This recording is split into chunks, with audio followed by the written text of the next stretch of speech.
अब बेटा आपको स्क्रीन नजर आ रही होगी। तो हम्म। इलेक्ट्रोकेमिस्ट्री के अंदर जो आपको बेटा क्वेश्चंस पूछे जाएंगे उसपे फर्स्ट टाइप के क्वेश्चन है जिसमें वो आपसे वोल्टेज फाइंड आउट करवाने का कहेगा, under the standard condition, under the non standard condition, and how to draw the different types of cell.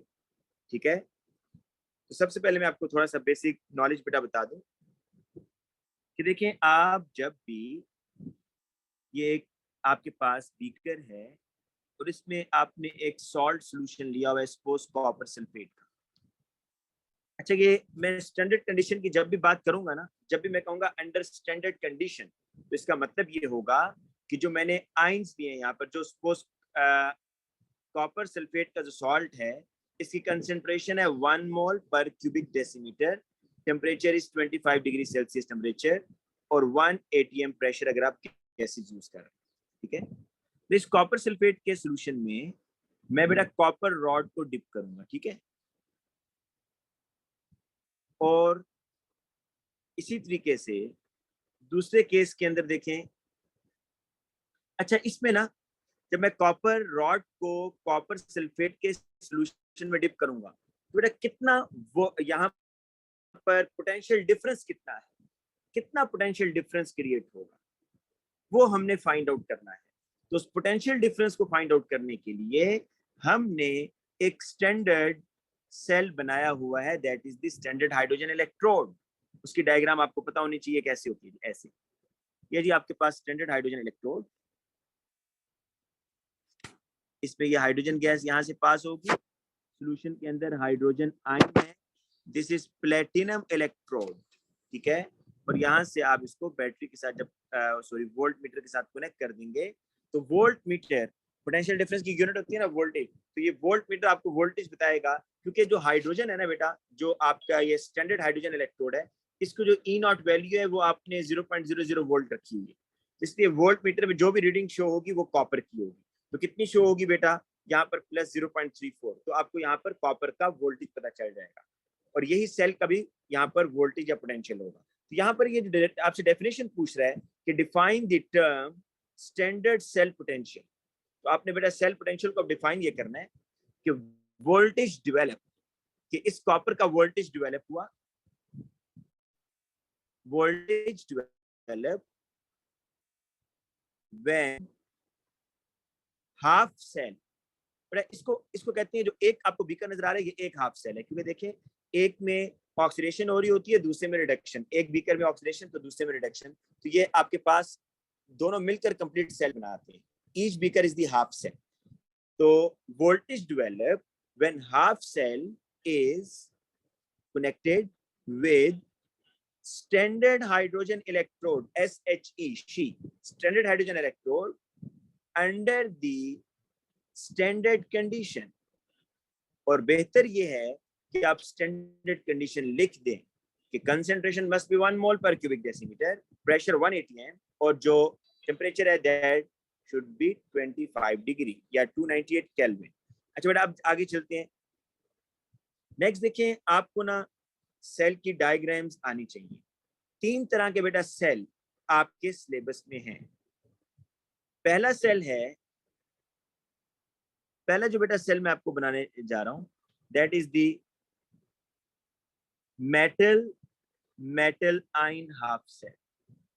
Metal ion, ये तो सिंपल है कि मतलब जोन सा इलेक्ट्रोड होगा ना, सपोज आपने जिंक का इलेक्ट्रोड लिया हुआ है, किसका, जिंक का, तो जो बेटा इसका इलेक्ट्रोलाइट होगा वो भी उसी मेटल का सॉल्ट होना चाहिए, जिंक सल्फेट,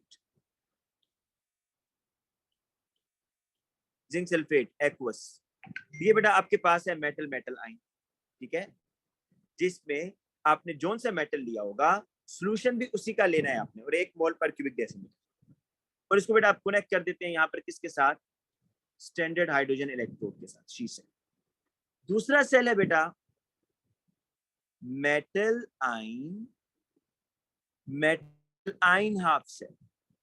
बेटा दोनों ही आयंस की फॉर्म में, सॉलिड फॉर्म में कोई नहीं। आपको पता होना चाहिए कि जब भी मेटल आयन की फॉर्म में होगा वो कभी भी सॉलिड नहीं होगा, एक्वस होगा या मोल्टन होगा। तो ये मेटल आयन मतलब सॉलिड फॉर्म में कोई नहीं। आप इसमें एग्जांपल ये लें कि आपके पास जो बीकर है ना, उसमें दो तरह के मेटल आए, आयरन 2, आयरन 3। मतलब ये रिएक्शन बेटा होने जा रहा होगा, आयरन 3 एक इलेक्ट्रॉन गेन करके आयरन 2 बना रहा होगा। मतलब आयरन 2 और आयरन 3, और ईच आयन की जो कंसेंट्रेशन है दैट शुड बी 1 मोल पर क्यूबिक डेसीमीटर। ये बात याद रखिएगा, ईच आयन की कंसेंट्रेशन कितनी होगी, 1 मोल पर क्यूबिक डेसीमीटर। अब बेटा इनको रिएक्शन करने के लिए आयरन 3 को आयरन 2 में या आयरन 2 को आयरन 3 में जाने के लिए कोई साइट तो चाहिए ना जहां पर ये रिएक्शन करे। तो जब भी मेटल आयन होगा, आपने इनर्ट इलेक्ट्रोड लेना है, ऐसा इनर्ट जो कि खुद रिएक्शन में पार्टिसिपेट ना कर रहा हो बेटा। वो कौन सा होगा जी, वो होगा आपके पास प्लेटिनम। देखिए प्लेटिनम आप लेंगे, पोरस प्लेटिनम, इसके दो फायदे हैं, एक तो ये कैटालिटिक रोल भी प्ले करेगा और एक सरफेस भी प्रोवाइड करेगा जिसके ऊपर ये रिएक्शन होगा। तो जब भी मेटल आयन हाफ सेल होगा बेटा, तो उसमें आपने जो दोनों मेटल आयंस की फॉर्म में उनकी कंसंट्रेशन 1 मोल लेनी है, और इलेक्ट्रोड हमेशा क्या लेंगे, प्लेटिनम। और तीसरा बेटा जो इलेक्ट्रोड है, तीसरा सॉरी जो सेल है, that is the non metal ion, non metal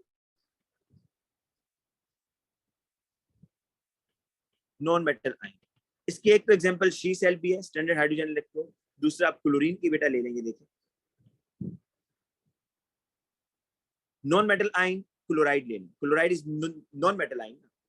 बेटा नॉन मेटल और नॉन मेटल आयन, तो क्लोराइड अगर नॉन मेटल आयन है तो इसका नॉन मेटल क्या होगा, क्लोरीन गैस। बिल्कुल शी सेल की तरह ये प्लेटिनम इलेक्ट्रोड होगा। क्लोराइड आयन की कंसंट्रेशन कितनी होगी, 1 मोल पर क्यूबिक डेसीमीटर। और बेटा इसका डिलीवरी सिस्टम आपने शो करना है कि इस तरीके से क्लोरीन गैस पास होगी, 1 atm प्रेशर होना चाहिए, और इसको आगे शी सेल से आपने कनेक्ट किया। बेटा देखें 3 सेल हैं आपके पास। पहला मेटल आयन, उसमें जिंक मेटल होगा, जोन सा मेटल होगा उसी का सॉल्ट देंगे जाएंगे। दूसरा है मेटल आयन में क्या होगा कि दोनों ही मेटल आयंस की फॉर्म में है, तो अगर इन्होंने रिएक्शन करना है तो उसके लिए एक इनर्ट इलेक्ट्रोड प्लेटिनम होना चाहिए। और तीसरा नॉन मेटल आयन। तो देखिए दो ऐसे सेल्स हैं जिसमें प्लेटिनम यूज हो रहा है, मेटल आयन में भी प्लेटिनम यूज होगा, नॉन मेटल आयन में भी प्लेटिनम इलेक्ट्रोड यूज होगा। ठीक है, क्योंकि क्लोराइड और क्लोरीन ने बेटा जब रिएक्शन करना होगा तो इसको सरफेस तो चाहिए ना, कोई जगह चाहिए रिएक्शन करने के लिए, तो ये प्लेटिनम के ऊपर रिएक्शन करेंगे। अब बेटा आप इस क्वेश्चन पर आ जाओ।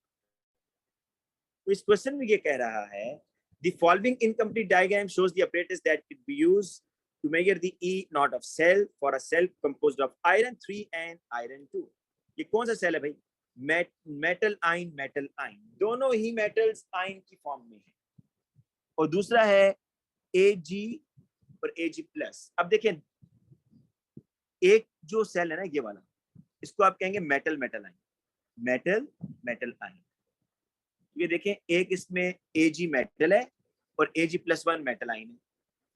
अब आप ये बेटा इस तरह करें कि इसमें किसी एक को कहते हैं, फर्क नहीं पड़ता, आप राइट या लेफ्ट जो आपका दिल करता है, किसी एक को आपने सिल्वर के लिए और दूसरे को आपने आयरन 3 और आयरन 2 के लिए रखना। मैं बेटा पर आ रहे हैं ना, इसको मैं रख लेता हूँ सिल्वर के लिए। तो ये बेटा इलेक्ट्रोड आपको नजर आ रहा है, ए इज सिल्वर, ठीक है, ये सिल्वर है। और बी क्या होगा, उसी का इलेक्ट्रोलाइट। बी क्या होगा बेटा, उसी का इलेक्ट्रोलाइट। आपने सिल्वर का कोई भी सॉल्ट बेटा ले लेना है, आप यहाँ पर AgNO3 लिख दें एक्वस, या आप Ag+ लिख दें, कंसंट्रेशन लिखना लाजमी नहीं है। सी क्या होगा बेटा, सी आपने आयरन 3 के लिए रखना। डी जो है ना, डी आपका इलेक्ट्रोलाइट है, तो इलेक्ट्रोलाइट में ये दोनों आयंस होंगे, iron 2 and iron 3, each ion has 1 मोल पर क्यूबिक कंसंट्रेशन। और सी क्या होगा बेटा, आपको बताया कि मेटल आयन में जो इलेक्ट्रोड होता है दैट इज प्लेटिनम, तो सी इज द प्लेटिनम। ठीक है जी, अब आ जाए next. Using the E naught value to write an equation for the cell reaction that takes place with the two electrode are connected in a wire. अच्छा बेटा, अब आपको बताता हूँ कि आपने करना है क्या। डाटा बुकलेट बेटा मैं यहाँ खोलता हूँ आपके सामने।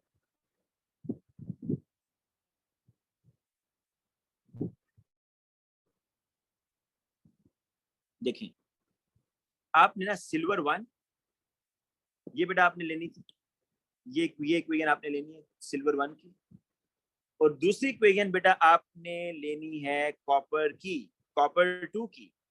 अब आपका क्वेश्चन यहाँ हो सकता है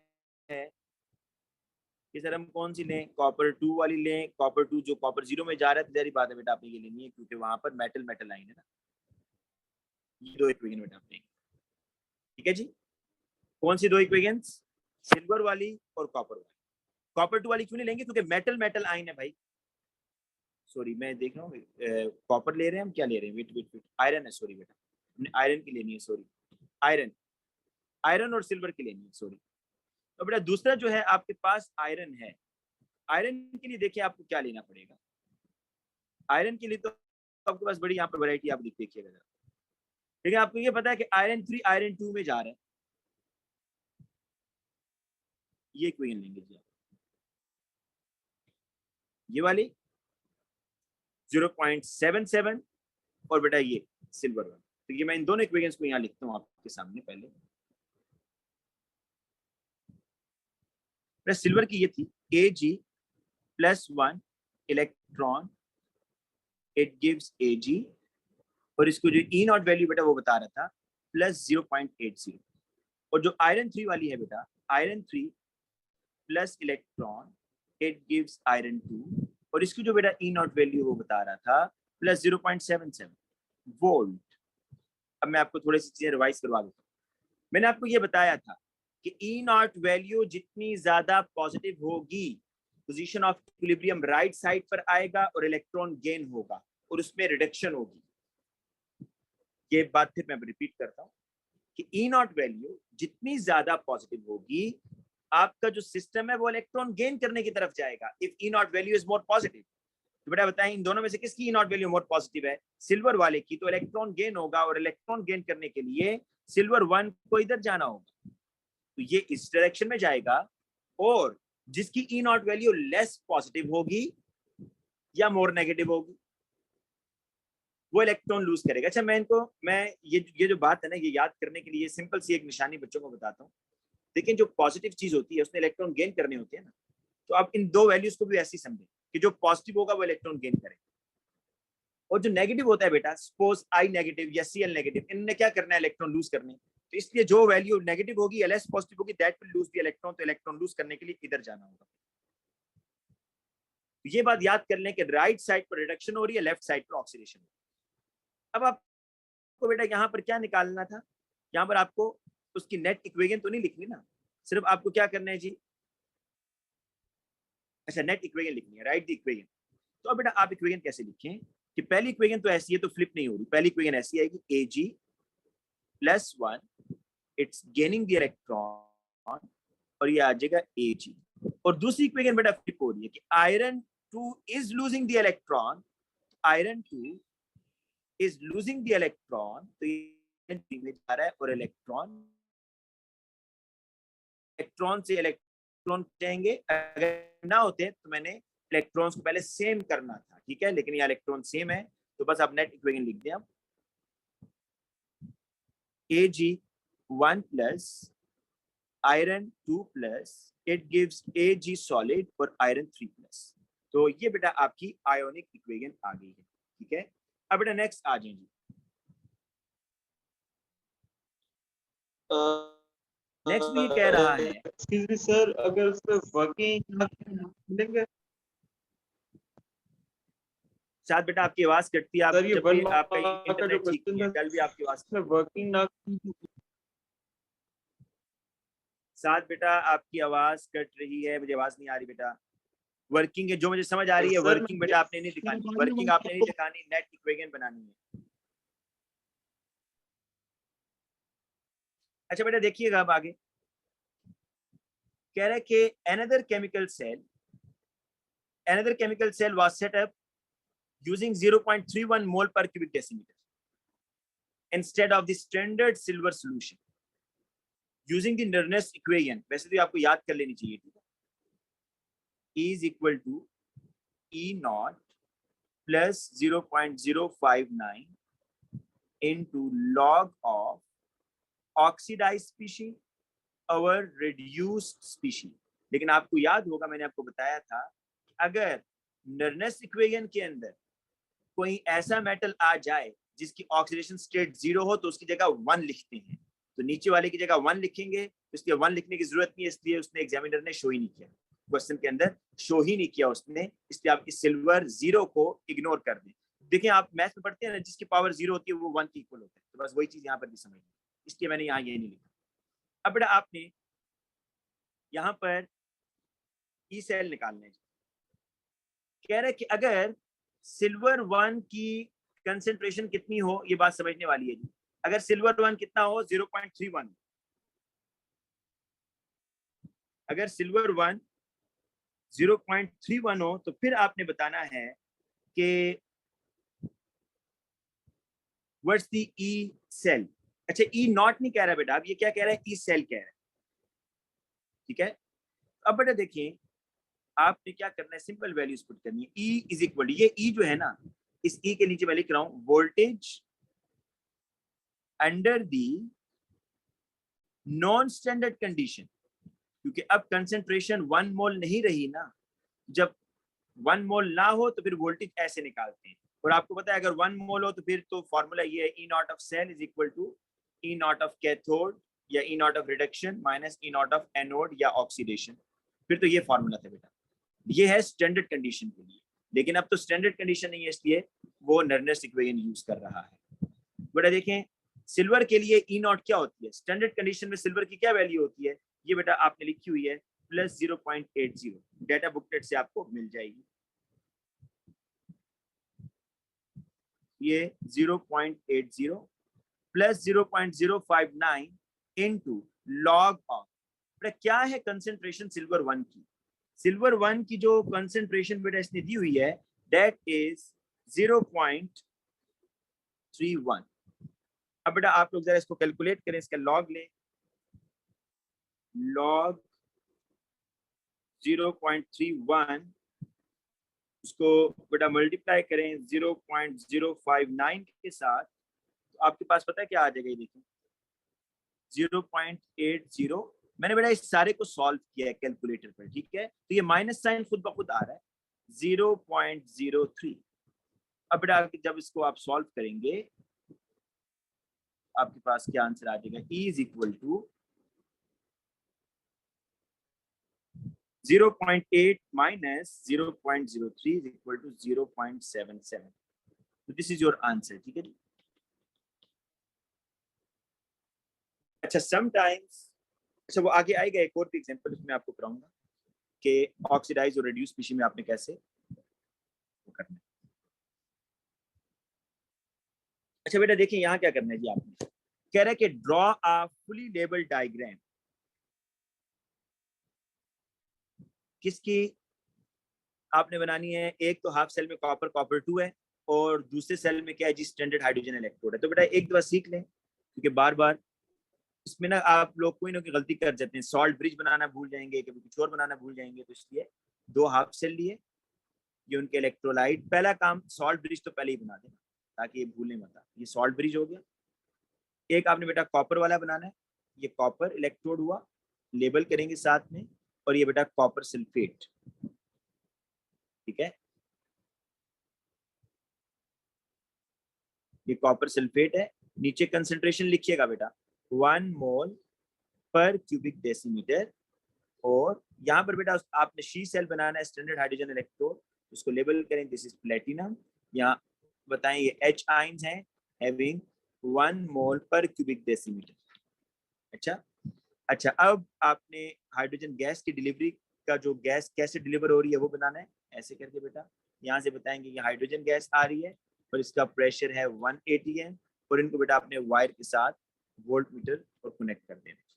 ये आपकी बेटा एक लेबल डायग्राम बन गई है, इसमें देखें M1 क्या है, वो कह रहा है वोल्ट मीटर का एक मार्क है, सॉल्ट ब्रिज का एक मार्क है, ठीक है, फिर वो कह रहा है जी कॉपर और कॉपर 2 का एक मार्क है, फिर वो कह रहा है हाइड्रोजन और हाइड्रोजन आयन का एक मार्क है, ठीक है, और फिर उसने कंडीशंस के मार्क्स दिए हुए जी, कंसंट्रेशन जो लिखनी है और प्रेशर जो लिखना है इसका एक एक मार्क है। अब for the cell drawn in one calculate the E naught of cell and state which electrode is positive, तो देखिए अगर आप बुक पे देखें, डाटा बुकलेट पे देखें, तो कॉपर की ये इक्वेशन आपको नजर आ रही है और इसकी ई वैल्यू है प्लस 0.34। और हाइड्रोजन के लिए बेटा ये आपको नजर आ रही है 2H plus 2 electron, it gives H2, और इसकी आ रही है 0.00 वोल्ट। अब अभी आपको बताया जो मोर पॉजिटिव होगी that will gain the electron, जो मोर पॉजिटिव है। तो मोर पॉजिटिव बेटा कॉपर की है तो it will gain the electron, ये इलेक्ट्रॉन गेन करेगा।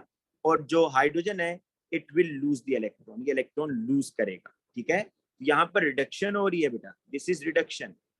तो रिडक्शन कहाँ पर होती है? कैथोड पर। तो यहाँ पर बेटा क्या हो रही है? ऑक्सीडेशन, लॉस ऑफ इलेक्ट्रॉन हो रहा है ना। देखें hydrogen gas hydrogen ion lose कर रहा है, और ये एनोड पर होती है, एन ऑक्स याद रखें। अब आपने ई नॉट ऑफ सेल निकालना है, तो ये फॉर्मूला बेटा आपको पता है, E naught of cell is equal to E naught of cathode minus E naught of anode. तो बेटा ई नॉट ऑफ कैथोड क्या है? कॉपर पर रिडक्शन हो रही है ना, कैथोड पर रिडक्शन होती है। ठीक है, रेड कैट वर्ड याद कर लें, रेड रिडक्शन, कैट से कैथोड। तो यहाँ आ जाएगा 0.34, बेटा माइनस फॉर्मूले का है, आपको खुद से कोई साइन चेंज नहीं करना, 0.00 आपके पास बेटा यही जो ई नॉट है ये आ जाएगी 0.34 वोल्ट। अच्छा, आइडेंटिफाई द पॉजिटिव इलेक्ट्रॉन। अब मैं आपको एक बात बताऊं, इलेक्ट्रॉन कौन गेन कर रहा है? कॉपर 2 गेन कर रहे हैं ना, मतलब सोल्यूशन में जो कॉपर 2 आइन है ना बेटा, वो इलेक्ट्रॉन गेन कर रहे हैं। इलेक्ट्रॉन कहां से आ रहे हैं मैं आपको जरा भी थोड़ी स्टोरी बताता हूँ। बेटा हो ये रहा है कि ये जो दो सेल आपने बनाए हैं ना,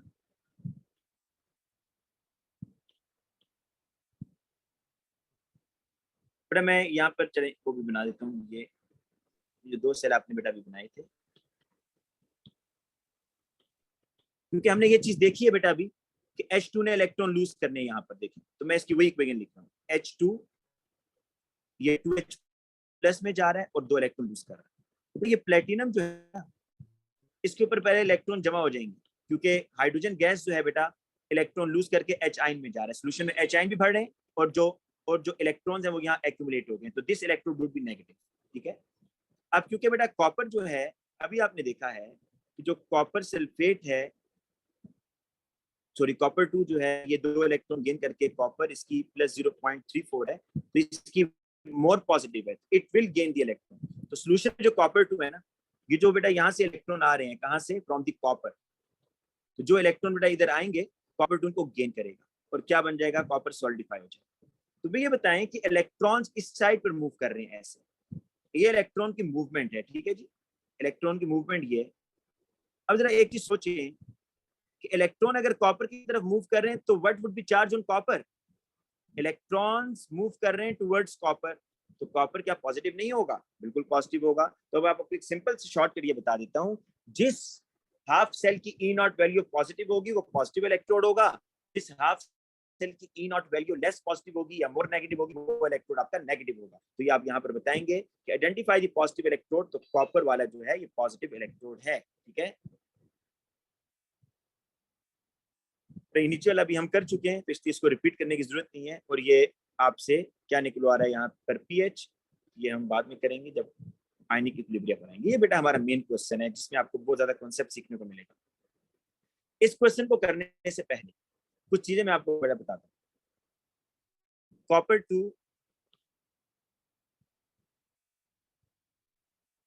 plus 2 electrons, it gives copper, और प्लस 0.34 वोल्ट। आपको ये बात पता है ना कि कॉपर 2 ये जितनी वैल्यू मोर पॉजिटिव होगी ना, पहले ये समझें कि ये वैल्यू जितनी ज्यादा मोर पॉजिटिव होगी तो पोजीशन ऑफ इक्विलिब्रियम उतना राइट साइड पर जाएगा, और ये वैल्यू जितनी ज्यादा लेस पॉजिटिव होगी पोजीशन ऑफ इक्विलिब्रियम उतना कहाँ जाएगा? लेफ्ट साइड पर जाएगा। एक साइड याद करें, ई नॉट वैल्यू जितनी ज्यादा पॉजिटिव होगी रिएक्शन उतना राइट साइड पर जाएगा, उसकी इलेक्ट्रॉन गेन करने की एबिलिटी बढ़ेगी। अब अकॉर्डिंग टू लिशेटलियर्स प्रिंसिपल ये अप्लाई करते हैं। लिशेटलियर प्रिंसिपल के अकॉर्डिंग मुझे ये बताएं, अभी तो इसकी कंसंट्रेशन थी 1 मोल, इसकी कंसंट्रेशन कितनी है? 1 मोल पर क्यूबिक डेसीमीटर, राइट। अगर बेटा मैं इस कॉपर की कंसंट्रेशन बढ़ाता हूं, तो कंसंट्रेशन के बढ़ाने से आप लोग बेटा मुझे आंसर देंगे, कंसंट्रेशन के बढ़ाने से पोजीशन ऑफ इक्विलिब्रियम किधर शिफ्ट होगा? राइट साइड पे। राइट साइड पे जाएगा। तो अगर बेटा position of equilibrium right side पर शिफ्ट हो रहा है तो मतलब इलेक्ट्रॉन ज्यादा गेन हो रहे हैं या नहीं हो रहे, ये बताएं। मतलब अब हो जब रहे हैं सर। पोजीशन राइट साइड पर जा रहे हैं तो इलेक्ट्रॉन भी गेन होंगे ना। तो what will happen with this E naught value, ये ई नॉट वैल्यू क्या हो जाएगी, मोर पॉजिटिव या more negative? More positive. More positive बेटा। तो ये लाइन आप बेशक लिख लें अभी ताकि आपको भी पेपर करने में आसानी हो कि when we increase the concentration of copper two ion according to the Shettier principle position of equilibrium shift towards right hand side, और जब भी कोई सिस्टम राइट साइड पे जाएगा E naught value will be more positive. क्यों? क्योंकि आपको बताया है कि जितना रेडिली इलेक्ट्रॉन गेन होगा ई नॉट वैल्यू उतनी बढ़ती जाएगी। तो यहाँ पर अब जब ये रिएक्शन राइट साइड पे जा रहा है तो इलेक्ट्रॉन गेन हो रहे हैं ना ज्यादा, तो E naught value would be more positive. इसके ऑपोजिट जरा देखें बेटा, अगर मैं ये जो कंसंट्रेशन थी ना बेटा, ये ओरिजिनली थी 1 मोल पर क्यूबिक डेसीमीटर, अगर मैं इसको 1 से कम करके 0.7 मोल पर क्यूबिक डेसीमीटर कर देता तो बताएं ये कंसंट्रेशन कम की ना मैंने, कंसंट्रेशन क्या कर दिया, कम। तो क्या इक्विलिब्रियम डिस्टर्ब होगा? बिल्कुल होगा। तो अब पोजीशन ऑफ इक्विलिब्रियम किधर जाएगा? जो मैंने चेंज किया उसको अपोज करेगा। जितनी कंसंट्रेशन मैंने कम की रिएक्शन उतनी कंसंट्रेशन उतना कॉपर मजीद बनाने की कोशिश करेगा। मैंने कॉपर टू आयन की कंसंट्रेशन कम की है, according to the Chatelier principle मजीद कॉपर टू बनेगा, और मजीद कॉपर टू बनाने के लिए रिएक्शन को मूव करना होगा towards the left hand side. तो बताएं जब रिएक्शन लेफ्ट साइड पर जाएगा तो क्या चीज डोनेट हो रही है? इलेक्ट्रॉन लूज हो रहे हैं, इलेक्ट्रॉन डोनेट करने की एबिलिटी बढ़ रही है। तो what will happen with E naught value? Negative हो जी जाएगा, बेटा, मोर नेगेटिव। नेगेटिव हो जाएगा। अब बेटा ये चीज आपने अप्लाई करनी है इस क्वेश्चन के ऊपर, ये देखिएगा। देखिए इस क्वेश्चन में देखते साथ ही आपको एक चीज बेटा पिक करनी है, वो ये कि यहां पर तो आपको जो आयरन 2 और आयरन 3 है, आयरन 2 और आयरन 3 क्या वो कंप्लीटली डिसॉल्व होता हुआ मिल रहा है या नहीं मिल रहा? लेफ्ट साइड पर कहीं क्या नीचे आपको कोई सॉलिड बैठा हुआ दिख रहा है? हाँ जी बेटा, नहीं दिख रहा ना, कंप्लीट डिसॉल्व। लेकिन यहां पर बेटा आप देखें इस केस में जो मेटल है वो तो सिल्वर है, लेकिन सॉल्ट लिया होता सिल्वर सल्फेट। अब सिल्वर सल्फेट कुछ तो डिसॉल्व हुआ और कुछ सिल्वर सल्फेट सॉलिड फॉर्म में बैठा बैठा हुआ है, कंप्लीट डिसॉल्व ही नहीं हुआ। तो सॉल्यूशन में ना पूरे सिल्वर आयन नहीं है, ठीक है। तो ये जरा अभी ये बात सिर्फ नोट कीजिएगा कि सॉल्यूशन में जो सिल्वर के आयन्स हैं वो कम है, क्योंकि कुछ सिल्वर सल्फेट डिसॉल्व ही नहीं हुआ। ठीक है बेटा, अब आ जाएं आप इस क्वेश्चन के ऊपर। Use the data booklet to calculate the value of E naught of cell under the standard condition stating which the electrode is the positive E cell, E naught of cell आपने निकालना और positive electrode. अभी तक तो बेटा हम ये assume कर रहे हैं कि ये 1 मोल है, क्योंकि वो E naught कह रहे हैं ना, तो आपने एज्यूम करना है कि ये 1 मोल है। जो सॉल्ट डिसॉल्व हुआ है दैट इज 1 मोल पर क्यूबिक डेसीमीटर। अब बेटा आपको डाटा बुकलेट में फिर लेके चलता हूँ। आपने दो चीजों को नोट करना होगा। एक तो आपने देखना होगा जी कि सिल्वर की क्या है, प्लस 0.81 अभी हमने चेक भी की थी। और दूसरा बेटा आपने करना होगा, देखिए ये आयरन 2 है यहाँ पर, और ये चार्ज जो है ना इस आयरन 2 Fe2SO4 होल थ्राइस पर आयरन 3 है। This is iron 3। अगर समझ नहीं आ रही कैसे, तो ये सिर्फ सिंपल सा चीज बताता हूँ कि आप क्रिस क्रॉस को वो कर दें, ये 2 इधर है और ये 3 इधर, तो आयरन पर 3 प्लस चार्ज है। आपने दूसरी इक्वेशन बेटा इनकी देखनी है। इसकी बेटा ई नॉट वैल्यू क्या होती है? देखिए जी 0.8 थी और इसकी थी 0.77, 0.8 है इसकी और इसकी आ रही है 0.77। बेटा अब आपने बताना है कि इसमें पॉजिटिव इलेक्ट्रोड कौन सा। आपको एक सिंपल सा रूल मैंने बताया था, वो ये कि जो बेटा आपका जिसकी E naught value more positive होगी वो इलेक्ट्रोड भी पॉजिटिव होगा, और जिसकी E naught value less positive होगी वो नेगेटिव होगा, क्योंकि उसने इलेक्ट्रॉन लूज करने। वैसे यहाँ पर एरो सेल हम पहले ड्रॉ करते हैं। बेटा किसकी E naught value more positive है? सिल्वर की। तो silver has to gain the electron, इसका इक्विलिब्रियम तो इधर आएगा। जिसकी E naught value more positive होती है वो इलेक्ट्रॉन गेन करता है, और जिसकी लेस पॉजिटिव होगी उसने इलेक्ट्रॉन क्या करने बेटा, लूज करने। ये इलेक्ट्रॉन लूज करेगा जी। Iron 2 is losing the electron, ठीक है। तो अब बेटा आयरन 2 इलेक्ट्रॉन लूज कर रहा है और सिल्वर 1 इलेक्ट्रॉन गेन कर रहा है। ये इलेक्ट्रॉन लूज क्यों कर रहा है? लेस पॉजिटिव है या मोर नेगेटिव है एज कंपेयर टू 0.8। तो जो नेगेटिव वाला होगा ना, जिसकी E naught value more negative होगी, उसकी वो नेगेटिव इलेक्ट्रोड है। जिसकी E naught value more positive होगी वो पॉजिटिव इलेक्ट्रोड है। तो ये मसला तो हल हो गया कि सिल्वर आपका positive electrode. E naught of cell निकालना है बेटा आपने। तो आपको अभी यहाँ पर इक्वेशन वो नहीं कह रहा तो आप ना बनाएं, आप सिंपल क्या ये करें कि इसके ऊपर लिख दें ऑक्सीडेशन किधर हो रही है, रिडक्शन किधर हो रही है। बेटा नीचे वाले में हो रही है ऑक्सीडेशन क्योंकि लॉस ऑफ इलेक्ट्रॉन, ऊपर वाले में क्या हो रही है, रिडक्शन क्योंकि गेन ऑफ इलेक्ट्रॉन। और ये आपको पता है कि रिडक्शन कैथोड पर होती है और ये भी आपको पता है कि ऑक्सीडेशन एनोड पर होती है। तो बस फॉर्मूला लगाएं और आंसर निकालें। फॉर्मूला क्या है, E naught of cell is equal to E naught of cathode. Cathode की क्या वैल्यू है, प्लस 0.8 माइनस फॉर्मूले का है E naught of anode. Anode की क्या वैल्यू है 0.77। फिर इसका आंसर क्या आएगा 0.8 माइनस 0.77, ये आपके पास आएगा जी 0.03। ठीक है जी। अच्छा अब बेटा आगे आ जाइए नेक्स्ट क्वेश्चन पे। How would the actual E cell of the above cell compared to the E naught of the cell under the standard condition। अब बेटा अब वो उस बात पर आ रहा है जो मैंने आपसे पहले कही थी, मैं अब इसको जरा रब कर रहा हूं। देखें ये तो आपने निकाला है कि अगर E नॉट 0.03 उस वक्त आएगा अगर बेटा आपका सॉल्ट कंप्लीटली डिसॉल्व होगा। क्या आपका सॉल्ट यहां पर कंप्लीटली डिसॉल्व हुआ? नहीं हुआ। आपका सॉल्ट कंप्लीटली डिसॉल्व नहीं हुआ ना बेटा। अब आपको नजर आ रहा है नीचे बैठा हुआ, अब जरा देखिए जब आप ये कह रहे हैं कि सॉल्ट कंप्लीटली डिसॉल्व नहीं हुआ, कि सॉल्ट कंप्लीटली डिसॉल्व नहीं हुआ, तो इसका क्या मतलब है कि सॉल्यूशन में एजी आइंस ज्यादा है या कम है? बेटा ये आप मुझे आंसर दें कि सॉल्यूशन में एजी आइंस ज्यादा है या कम है? सॉल्ट कंप्लीटली डिसॉल्व भी नहीं हुआ, बताओ शाबाश। कम है सर। कम है। तो अब बेटा जब आपका सॉल्ट आपके आइंस ही कम है तो पोजीशन ऑफ इक्विलिब्रियम किधर शिफ्ट करेगा?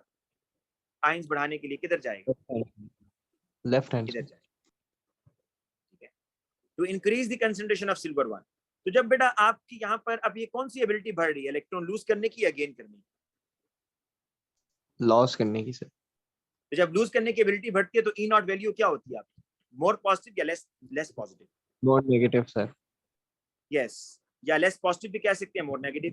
तो आप यहाँ पर क्वेश्चन देखें, how would the actual E cell of the above cell compared to the E naught of cell under the standard condition। अब बेटा देखें आपने ये बताना है क्योंकि जो सिल्वर आयन है ना, पहले तो आप इसको लिंक करें ना, कंसेंट्रेशन ऑफ सिल्वर आयन। अभी हम ई सेल पर आते हैं, एक पहले इसको बताएं कि concentration of silver ion is less than 1.0 मोल पर क्यूबिक डेसीमीटर। ये कैसे पता चला जी आपको? क्योंकि कुछ सॉल्ट नीचे बैठा हुआ था, यहां से पता चला।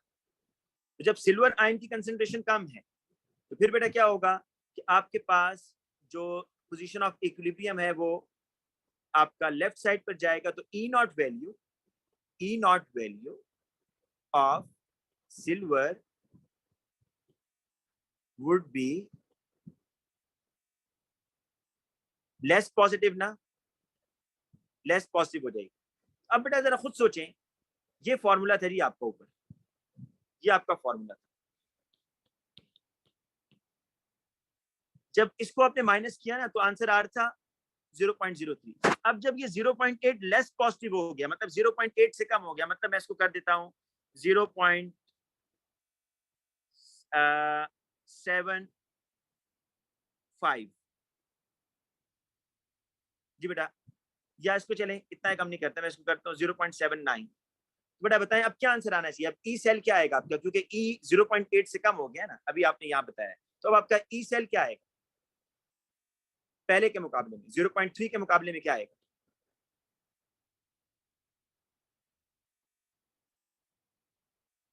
ये वैल्यू मैंने सिर्फ आपको समझाने के लिए ली है, आप इसको सिर्फ सोचें खुद कि अगर जो सिल्वर की वैल्यू है 0.8 से भी कम हो जाए तो फिर डिफरेंस क्या आएगा, 0.03 आएगा या उससे भी कम आ जाएगा, बट आंसर उससे करना कम होगा आएगा। आपको।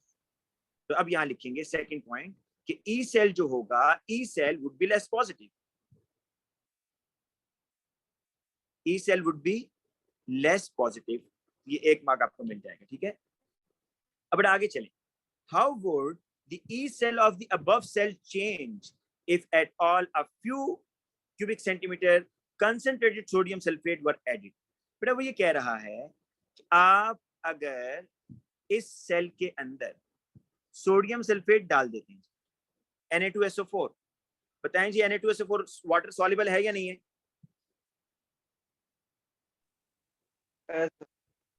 All group 1 salts are water soluble. तो देखें मैं आपको बताता हूँ, पहले ये वहां था आयरन सल्फेट भी वाटर में कंप्लीटली सॉल्युबल है, राइट, तो ऐसे होगा। अच्छा Fe2SO4 होल थ्राइस भी वाटर में कंप्लीटली सॉल्युबल है, तो आपने बेटा बीच में Na2SO4 भी डाल दिया, वो भी वाटर में कंप्लीटली सॉल्युबल है, तो क्या कहीं पर प्रेसिपिटेट बनने के चांसेस हैं? आप देख रहे हैं कि सल्फेट बढ़ रहा है, लेकिन सल्फेट तो वाटर में सॉल्युबल रहता है भाई। यहाँ पर जितने भी आपको मेटल नजर आ रहे हैं, आयरन 2, आयरन 3 और सोडियम, वो तो सल्फेट के साथ मिलकर प्रेसिपिटेट नहीं बनाते, तो क्या कोई रिवर्सिबल होने के चांसेस हैं, रिवर्सिबल रिएक्शन होने के? क्योंकि ये तमाम सॉल्ट्स वाटर में कंप्लीटली सॉल्युबल हैं भाई, और उसने वैसे भी थोड़ा सा डाला है, फ्यू क्यूबिक सेंटीमीटर, तो बताएं कोई यहाँ पर प्रेसिपिटेट बनेंगे जब आप सल्फेट डालेंगे? प्रेसिपिटेट उस वक्त बनते हैं जब कोई इनसॉल्युबल सॉल्ट बन रहा हो, तो यहाँ तो आयरन सल्फेट भी वाटर सॉल्युबल है, Fe2 आयरन 3 सल्फेट भी वाटर सॉल्युबल है, सोडियम सल्फेट भी वाटर सॉल्युबल है, तो आप जब बेटा इसमें ये डालेंगे क्या सोडियम सल्फेट, तो कोई चेंज नहीं आएगी, no change in the E cell. लेकिन अब इसके ऑपोजिट बेटा एक और चीज देखिए, यहाँ जो दूसरा आपको बेटा सेल नजर आ रहा है, हाफ सेल, इसमें देखें Ag2SO4 और Ag2SO4 ये एक्वस और सॉलिड फॉर्म में, राइट, ये ऐसे है जी, Ag2SO4। ये नो चेंज वाली बात दोबारा समझा दें, समझ नहीं आई मुझे। बेटा आपकी आवाज नहीं आ रही अब्दुल्ला, ऊंचा तो बोलो, या तो मैं कह रहा हूँ ये नो चेंज वाली बात ही आपने किस तरह कंक्लूड की, ये बात समझा अभी दें आपको दोबारा। समझ आ जाएगी, अभी 1 मिनट पहले ये समझ लो, अभी आपको दूसरा केस फिर खुद समझ आ जाएगा, क्योंकि ये इससे ज्यादा क्लियर होगा, फिर मैं आपको दोबारा समझा दूंगा अगर ना समझ आए इससे। पर ये आप मान रहे हैं कि जो Ag2SO4 है एक्वस और Ag2SO4 सॉलिड, ये रिवर्सिबल रिएक्शन शो कर रहे हैं, ये बात ठीक है या नहीं? क्योंकि देखो ना कुछ सॉलिड नीचे बैठा हुआ है, ब्रेन में रिवर्सिबल रिएक्शन होगा या नहीं होगा, यस और नो? यस सर, होगा होगा। सर। अब आपने इसमें डाला few centimetre of Na2SO4, Na2SO4 water में कंप्लीटली सॉल्युबल है, ये आपको नॉलेज होना चाहिए। जैसे ही आपने Na2SO4 डाला तो बताएं सल्फेट आयन की कंसंट्रेशन क्या हो जाएगी? बढ़ जाएगी। सल्फेट आयन अपनी कंसंट्रेशन को कम करने के लिए किससे रिएक्शन करेगा भाई? किससे रिएक्शन करेगा? Ag प्लस से, Ag प्लस से, और क्या चीज बनेगी आपके पास, क्या चीज बनेगी बताएं?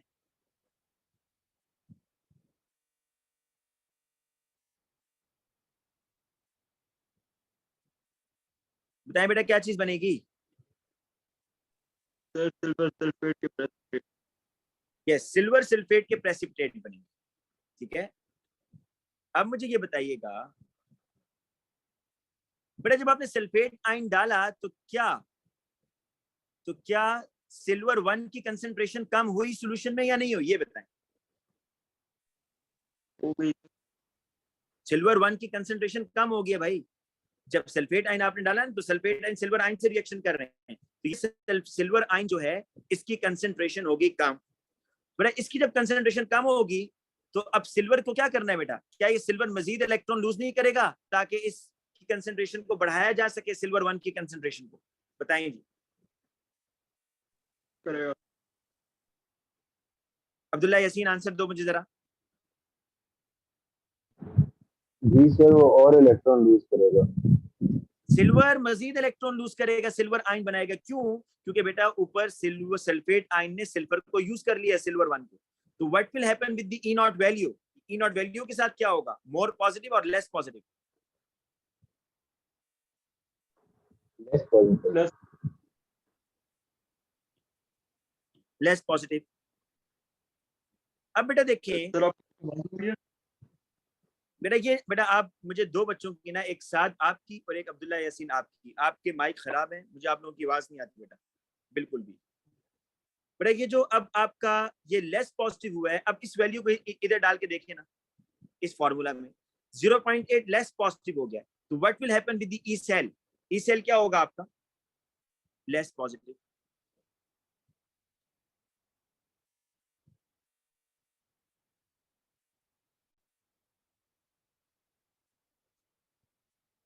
बेटा लेस पॉजिटिव होगा या नहीं होगा, मुझे ये बताएं।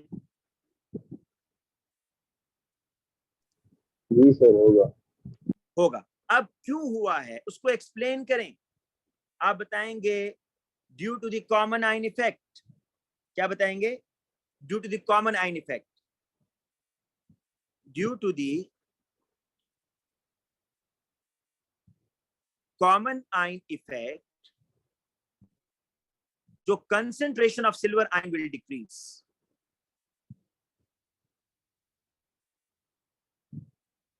ये बेटा काम हुआ है कि due to the common ion effect, जो कंसेंट्रेशन थी सिल्वर आयन की वो क्या होगी? कम होगी। बेटा ये थोड़ा सा ट्रिकी क्वेश्चन था, इसको आपने अंडरस्टैंड करना है। समझ आ गई है सबको, या कोई स्टेप अगर मुश्किल है तो बताएं। सर वो जूम मैसेज पे आपको एक क्वेश्चन भेजा, वो चेक कर। जूम पे भेजा? वेट अ मिनट बेटा, बेटा व्हाट्सएप किया करो इस टाइम। चलो बिल्कुल होगी बेटा, अगर बहुत ज्यादा चेंज होती है, लेकिन वो इस तरह का हमें वो नहीं देगा सिनेरियो कि बहुत ज्यादा चेंज हो रहा है। लेकिन अगर बहुत ज्यादा चेंज होगी तो आपका एनोड कैथोड और कैथोड एनोड बन सकता है, बिल्कुल बन सकता है।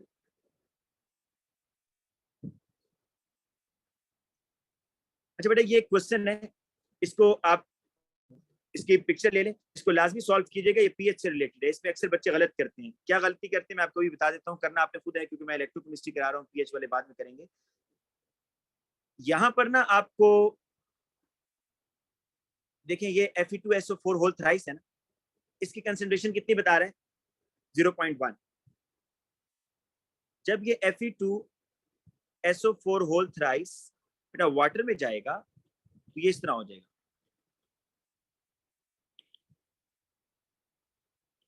राइट। और ये जो बेटा आपके पास आयरन 3 है ना एक्वस, इस आयरन 3 एक्वस का ये मतलब है कि आयरन को वाटर ने सराउंड किया हुआ है, 6 वाटर के लाइगेंड्स। तो इसकी कंसेंट्रेशन कितनी है? 0.1। तो आयरन 3 की कितनी होगी? अक्सर बच्चे ना कहते हैं बस ये Fe2SO4 होल थ्राइस की 0.1 है तो इसकी भी 0.1 होगी। नहीं भाई, इसकी डबल होगी। क्यों डबल होगी? क्योंकि 1:2 है। आपने क्या करना है भाई, इसकी पीएच निकालनी है। तो पीएच निकालने का फॉर्मूला मैं यहाँ लिख देता हूँ। Ka इज इक्वल टू, जब भी वीक एसिड की निकालनी होती है, H आयन का स्क्वायर और डिवाइडेड बाय अनआयोनाइज, जो आपका होगा सॉल्ट होगा या जो भी एसिड। बेटा Ka की वैल्यू आपके पास है, that is 8.9 times 10⁻⁴। H ion बेटा ऐसे ही आ जाएगा, उसका स्क्वायर। और ये जो आयरन 3 की कंसेंट्रेशन है दैट इज 0.2। बेटा यहां से आप आगे क्वेश्चन खुद सॉल्व कर लीजिएगा, इसको उधर लेकर अंडर रूट लेकर H आयन की वैल्यू आएगी, पीएच के फॉर्मूला में पुट कर देंगे। ठीक है, नेक्स्ट क्वेश्चन देखिएगा, ये भी तकरीबन वैसे ही है जो भी हमने किया जी।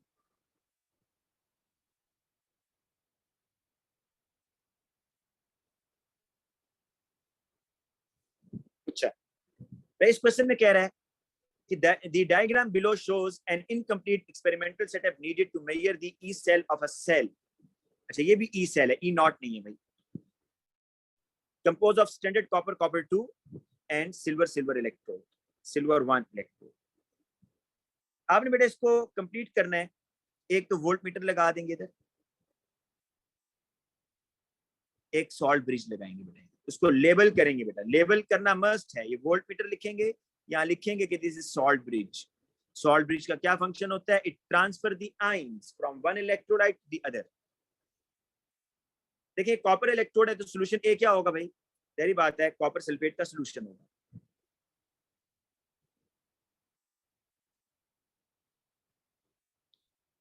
इलेक्ट्रोड बी, अब देखिए ये saturated solution of silver chloride है ना, यही बात है। अगर मेटल बेटा लिया हुआ है तो इलेक्ट्रोड बी फिर क्या होगा, इलेक्ट्रोड बी क्या होगा, प्लेटिनम होगा या सिल्वर होगा। दिस इज मेटल, मेटल आइन, सिल्वर होगा। प्लेटिनम कब होता, कब मैं कहता कि जी ये प्लेटिनम है, तो उस वक्त कहता अगर उसने यहाँ लिखा होता है जी कि ये आयरन 2 और आयरन 3 इलेक्ट्रोलाइट है आपके, मतलब मुझे समझ आ रही थी अच्छा दोनों ही मेटल्स जो है आइंस के फॉर्म में, मेटल आइन मेटल आइन, तब मैंने इलेक्ट्रोड बी को प्लेटिनम कहना था। लेकिन अब मुझे यहाँ नजर आ रहा है कि Ag+1 है, सिल्वर +1 की फॉर्म में है, दूसरा कोई मेटल आइन की फॉर्म में तो नहीं है ना, एक ही मेटल है बस यहाँ पर, तो एज इलेक्ट्रोड बी क्या होगा, सिल्वर होगा। अच्छा अगेन बेटा यहाँ पर आपको जो नर्नस इक्वेशन है वो बता रहा है, क्योंकि देखिए आपको समझ आ जाना चाहिए कि ये जो है ना नीचे सॉल्ट बैठा हुआ है, अगर तो वो खुद कहे ना कि आप ई नॉट ऑफ सेल निकालें तो फिर आप एज्यूम कर लें कि आपने 1 मोल कंसंट्रेशन जो है सिल्वर क्लोराइड की ली हुई है। लेकिन यहाँ पर वो कह रहा है कि the above cell is not under the standard condition because concentration of silver ion in saturated solution is much less than 1. The electrode is related to the E electrode जो है is related to concentration of silver ion by the following equation.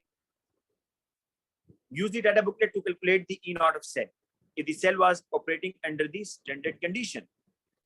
अच्छा बेटा अभी तो वो कह रहा है कि स्टैंडर्ड कंडीशन पर है, आप जरा बताएं फिर कैसे काम करेगा। बेटा ये देखें इसकी ई नॉट वैल्यूज,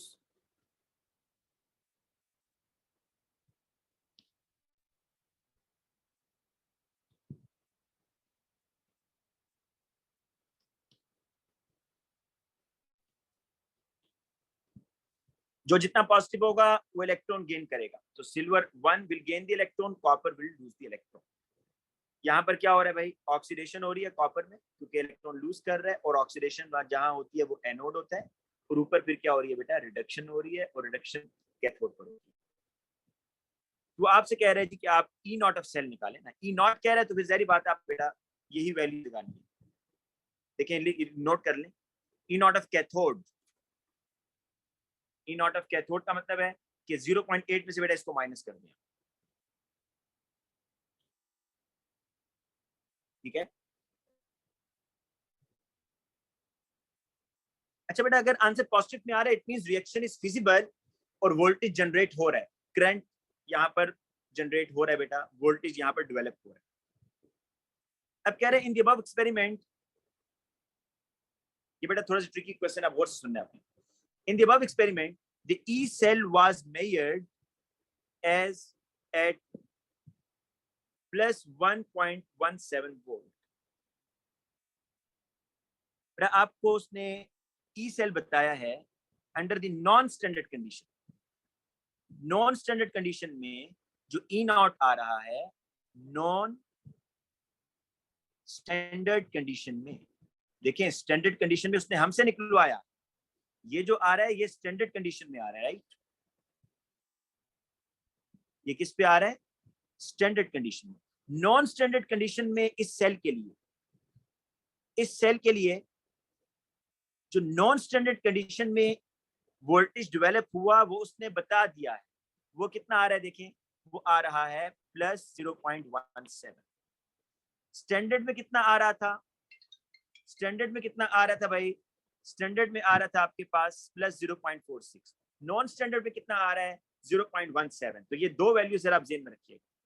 अब वो ये कह रहा है आप क्या करें कि calculate the value of E electrode for silver 1 electrode in this experiment. आपने पता क्या करना है, आपने ये बताना है कि नॉन स्टैंडर्ड कंडीशन पर सिल्वर 1 के लिए ई वैल्यू क्या होगी अंडर नॉन स्टैंडर्ड कंडीशन, ये उसका क्वेश्चन।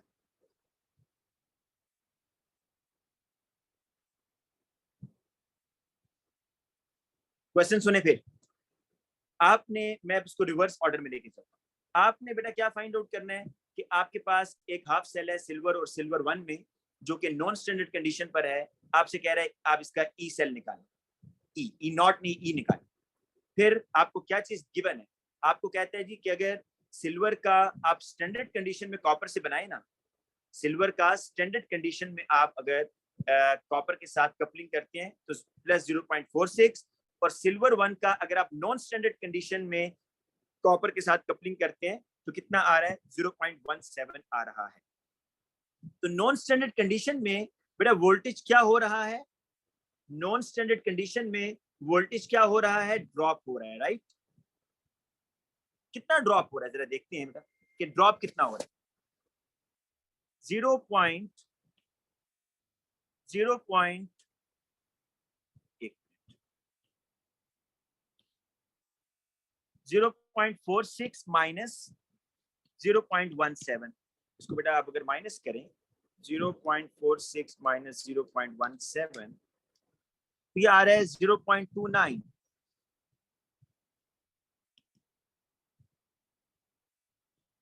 इसमें कितना ड्रॉप हो रहा है बताएं। अगर आप नॉन स्टैंडर्ड कंडीशन रखते हैं ना सिल्वर 1 की, सिल्वर 1 की अगर आप नॉन स्टैंडर्ड कंडीशन रखते हैं तो फिर वोल्टेज ड्रॉप हो रहा है 0.29, ठीक है। तो यहां से एक चीज तो आप ये समझ आई कि जो वोल्टेज है वो 0.29 वोल्टेज लेस डेवलप होगा as compare to E naught, ठीक है। अब आपने बताना है कि इसका क्या है बेटा। स्टैंडर्ड कंडीशन में जो आपके पास सिल्वर 1 की ई नॉट आती है वो आती है प्लस 0.8, कितनी आती है जी, 0.8। नॉन स्टैंडर्ड कंडीशन में सिल्वर कितना वोल्टेज ड्रॉप कर रहा है, नॉन, क्योंकि देखें आप एक चीज जो ध्यान में रखें, कॉपर अनचेंज है भाई। जितना भी ये चेंजिंग आ रही है कि पहले 0.46 था फिर 0.29 आया, वो सिर्फ और सिर्फ सिल्वर के चेंज होने की वजह से आ रही है। कि आप सिल्वर 1 को पहले आपने जब स्टैंडर्ड कंडीशन पर रखा तो 0.46 था, सिल्वर 1 को जब आपने नॉन स्टैंडर्ड कंडीशन पर रखा तो वोल्टेज जो है कितनी आई, 0.17 आई।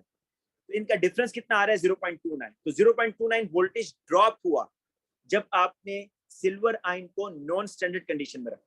कितना ड्रॉप हुआ, 0.29। तो अब बेटा यहां पर भी ऐसे करेंगे कि जो सिल्वर 1 की अपनी वोल्टेज है ना उसमें से आप इतना निकाल देंगे, कितना, 0.29 निकाल दें, क्योंकि इतना ड्रॉप हो रहा है कॉपर के जरिए, आपको पता चले। बेटा ये मुझे जरा बताइएगा ये किसको समझ आया जी, बेटा यस और नो करके बताएं, समझ आया या नहीं आया। ये दोबारा रिपीट कर दो। मैं बताता हूँ, ये देखो नीचे, ये बेटा देखो मैं 2 सेल बनाता हूँ,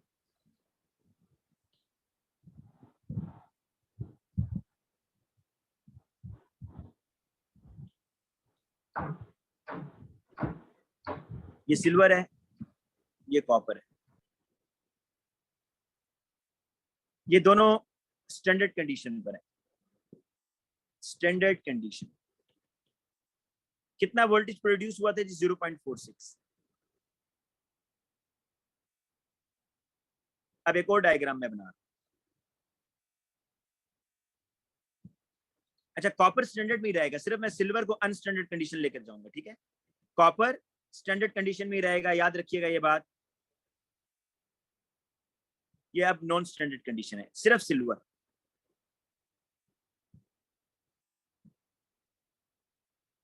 अब कितना वोल्टेज प्रोड्यूस हुआ जी, ये देखिए उसने खुद बताया हुआ है ना, ये इसने क्वेश्चन में बताया, प्लस 0.17।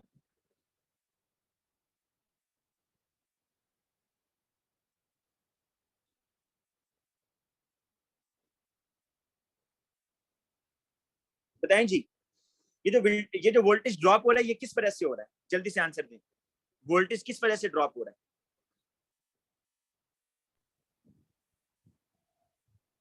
सिल्वर की वजह से या कॉपर की वजह से, किसकी वजह से, सिल्वर।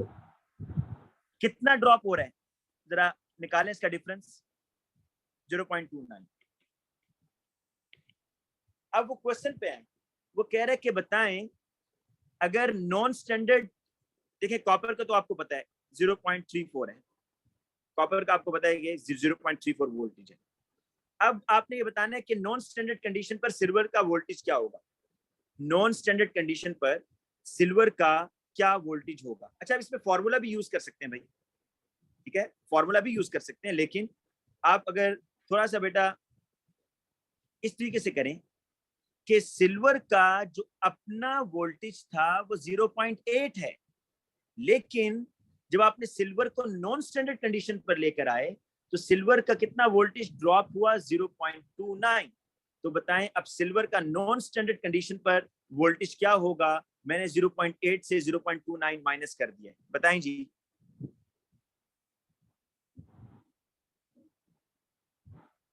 हाँ जी बेटा, जल्दी से आंसर दें, यस और नो, ठीक है। ठीक है सर। सर इसे फॉर्मूला से किस तरह करेंगे, वैसे वो तरीका बता दो। बेटा फॉर्मूले के बगैर जो है ना वो ज्यादा आसानी से हो रहा है, तो फॉर्मूले को छोड़ दें, फॉर्मूले के बगैर ज्यादा आसान है। तो आप इसी मेथड से करें कि जिसमें आपने वोल्टेज का डिफरेंस निकाला कि कितना डिफरेंस है, और उस डिफरेंस को सिल्वर के जो स्टैंडर्ड कंडीशन पर वोल्टेज आ रही थी उससे माइनस कर दिया, ये ज्यादा आसान है। अब नेक्स्ट क्वेश्चन देखिए, नर्नस इक्वेशन के जरिए वो कह रहा है कि ये बताएं कि नॉन स्टैंडर्ड कंडीशन पर सिल्वर आयन की क्या कंसेंट्रेशन थी, is equal to E naught plus 0.059 into log of concentration of silver 1। बेटा ई आपके पास आ गया है, बिल्कुल आ गया है, ई आपके पास है ना बेटा, कितना है, 0 ई कितना है बेटा आपके पास,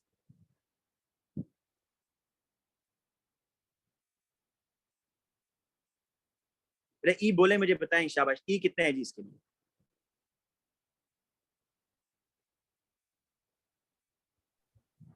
सर ये हेलो नॉन बेटा स्टैंडर्ड मुझे, कंडीशन जी ई कितना है 0.17 है।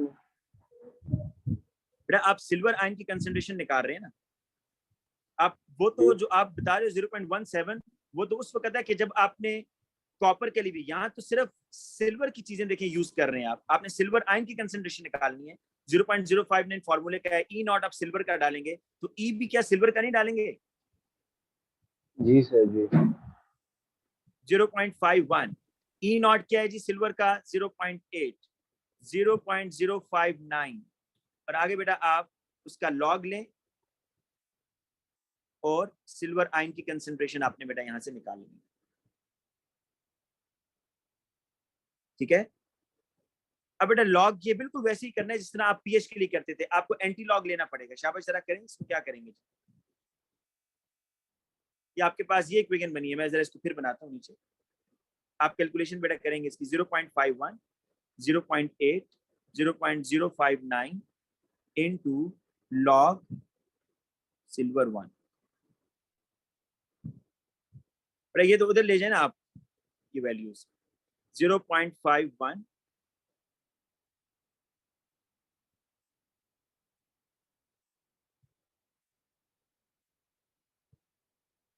और -0.8, ठीक है, और divided by 0.059 equal to log of silver 1।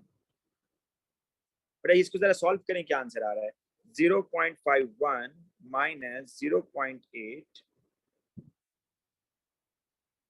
Divided by 0.059, ये आपके पास आएगा बेटा -4.915 इक्वल टू लॉग, और ये अब बेटा आप एंटी लॉग लेने, एंटी लॉग,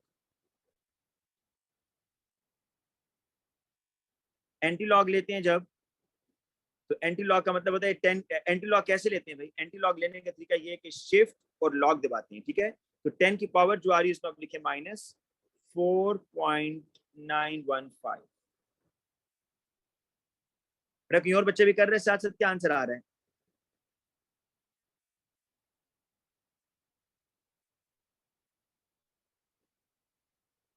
कि बेटा कहीं और बच्चे भी कर रहे हैं, इसको जरा देखिए क्या आंसर आ रहा है, 0.51 minus 0.8 divided by 0.059 minus 4.915 shift log minus 4. 1.216 आ रहे हैं into 10 to the power -5। बेटा इसमें ना मैं इसको फिर करता हूँ, इसमें कोई कैलकुलेशन में प्रॉब्लम आ रहा है नहीं। हमने यहाँ पर, मैं आपको बताता हूँ, इधर ये जो हमने यहाँ को बनाया है ना 0.51, 0.8, 0.059 log ऑफ Ag+1, ये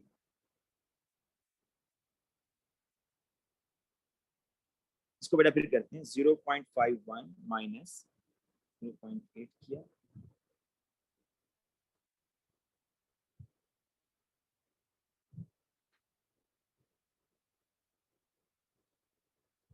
बेटा करें जरा शाबाश इसको।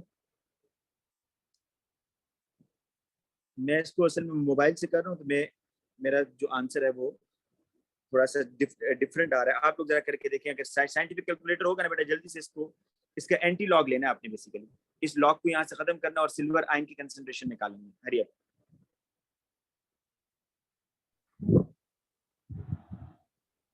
Sir answer 1.215 into 10 to the power -5 आ रहा है। आंसर आप कह रहे हो 1.215 215 टाइम्स 10 to power -5। -5। अच्छा बेटा जो मार्क स्कीम में आंसर आ रहा है 1.47 है, ठीक है, टाइम्स 10 to power -5। कोई और बच्चा नहीं ट्राई कर रहा है बेटा? जल्दी से कोई और बच्चा भी ट्राई करे। ओ सॉरी बेटा, हमने यहाँ पर देखिए ना, मैं आपको बताता हूँ क्या मसला है। ये देखें बेटा, ये यहाँ क्या वैल्यू ली है उसने,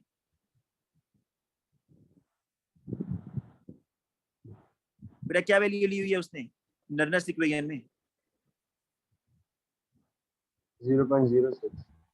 हमने असल में पुरानी वैल्यू, क्योंकि बाज दफा वो ये वैल्यू भी लेता है 0.059, तो ठीक है आंसर ठीक है।